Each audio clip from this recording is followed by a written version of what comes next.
They tell you the Vethrak drop you into the Tessivar flats because they want to watch something worth watching. They studied us for 11 years before they decided we qualified. That's what the debrief officers said after I came back anyway.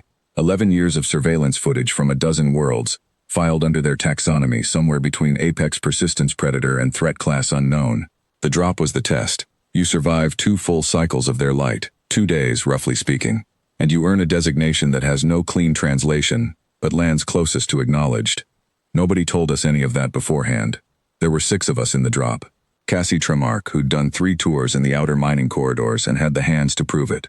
Oluwole Adesanwo, a forward-line Marine who I'd served beside for 2 years and trusted with my life in the conventional sense of that phrase. 4 others whose names I carried in my chest for a long time after. The first one died within 4 hours of landing. Fast. Clean. The Vethrak hunt in pairs. And the lead hunter moves at an angle you can't anticipate because they've been doing this longer than our civilization has had writing. The second went on the morning of the first day.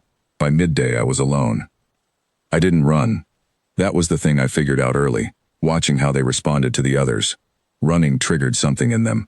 It wasn't cruelty exactly, more like a reflex, the way your hand closes on something falling before your brain catches up.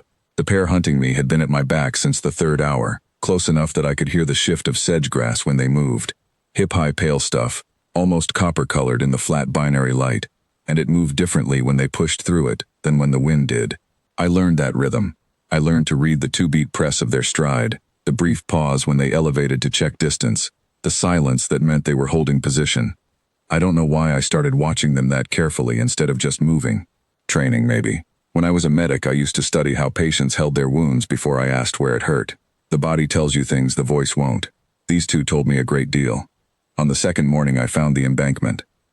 It was a low fold in the ground where the sedge grew thicker, where some old drainage channel had half collapsed and left a lip of packed red earth maybe 1.5 meters high. I'd been moving parallel to it for 20 minutes when I heard the sound, not the 2-beat stride I'd been tracking, but something irregular, labored, 1 beat, then a drag. I stopped. I crouched in the sedge and I listened. He was pinned from the hip down, the embankment having given way under him. I could see the scale ridge along his shoulder, the broad flat geometry of his skull, the eye cluster that tracked me the moment I came into its range. His right forearm was free. He had a weapon in it and he could have reached me at that distance. He didn't. I don't know if it was because I wasn't moving, or because he was assessing, or because something in whatever they consider protocol held him. I only know that he watched me, and I watched him, and neither of us did anything for about 30 seconds that felt considerably longer. What I noticed in that 30 seconds, the tracking band on his left inner wrist. I'd seen it before, on both of them, and I'd spent the better part of 2 days thinking about why they wore it there specifically. Most species that use wrist-mounted markers wear them on the outer wrist, the dorsal side, where they're readable at a glance without rotating the arm. The Vethrak wore theirs on the inner wrist, pulse side, and I'd worked out by then that the band read differently depending on orientation. The face-out position was their active hunt signal. Face-in meant the wearer was down or compromised and needed location. A status marker as much as a tracker. You rotated it to signal yourself. His was face-out. He hadn't been able to rotate it. I had a strip of signal orange survey marker ribbon in my left chest pocket. Standard field kit, 8 centimeters wide, tears clean. I carry it out of habit going back to my medic days, when you needed to flag a casualty position from distance in low light. I'd been using it to mark my own movement trail, which in retrospect had probably made me easier to follow, but that's a separate problem. I tore off a length, about 40 centimeters. He tracked the movement. The weapon arm came up. I kept my hands where he could see them, ribbon in the left, nothing in the right, and I moved toward him in the slow, deliberate way you move toward an animal that's down and frightened and capable of taking your hand off. His leg was caught under about 60 kilograms of packed earth and broken sedge root. The wound was at the upper calf. His anatomy there isn't so different, structurally, in that the limb is load-bearing and the tissue reads as traumatized from impact and compression. He wasn't bleeding badly, but the joint was stressed and the position was wrong. I didn't try to move the earth. I couldn't, not alone and not fast. What I did was wrap the ribbon around his inner wrist, pull it snug against the pulse point, and tie it in the simple overhand I learned in my first field aid certification 19 years ago. Not tight enough to restrict, tight enough to hold. Then I rotated his wrist so the knot faced inward, the way his own band would have read if he'd been able to signal it himself. Face in. Down. Location active. I sat back on my heels and I looked at him. He was very still. The weapon arm had lowered. His eye cluster moved from the ribbon to my face and back again, and I had the specific feeling, not a comfortable one, of being read the way I'd been reading the sedge grass, something being worked out that hadn't been worked out before. I stood up. I pulled my kit back onto my shoulder, checked my bearings by the position of the primary star, and I started walking north, away from him, not running, just walking, the same pace I'd been keeping for 2 days, the rhythm that hadn't triggered anything. I was maybe 50 meters out when I heard it. One sound, short, not a distress call. I'd heard those when the others died, the hunter's version, a rising two-note. This was flat and brief, like a word said once into open air with no expectation of answer. I don't know their language. I don't know what it meant. I know it didn't come from behind me, which meant he'd turned his head north, in the direction I was walking, and set it once toward my back. I didn't stop. I didn't turn around. If I had, I think whatever was happening would have stopped being whatever it was.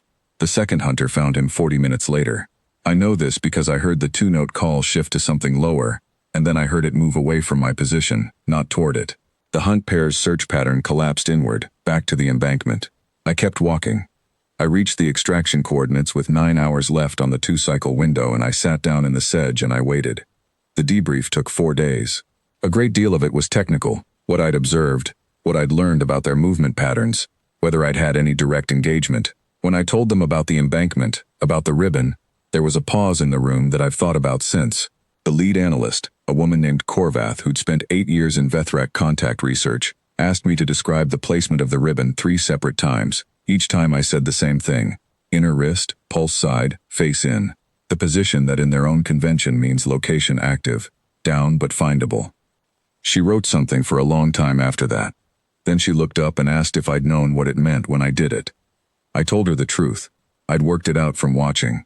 I wasn't certain, but I'm trained to tie a wound before I ask questions, and that felt like a wound I could tie.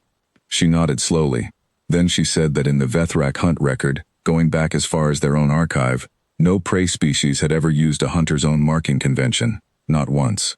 They'd had prey that fought, prey that hid, prey that bargained or threatened or attempted to communicate. None had ever placed a signal on a downed hunter in the hunter's own format and walked away without waiting to see what happened. She said the Vethrak had a word for what I did, as it turned out. I asked what word. She thought about how to translate it. Then she said it meant something close to the gesture of the pack for one you have not yet decided to kill. I've thought about that ribbon a lot since. 8 centimeters wide, signal orange, knotted on an inner wrist that wasn't mine, in a language I'd read off a predator's arm by watching him move through tall grass for 2 days. It wasn't mercy exactly. I didn't have the luxury of mercy. It was just the next right thing, applied to whatever was in front of me. He was down and I could tie a wound, and I tied it. The rest was his.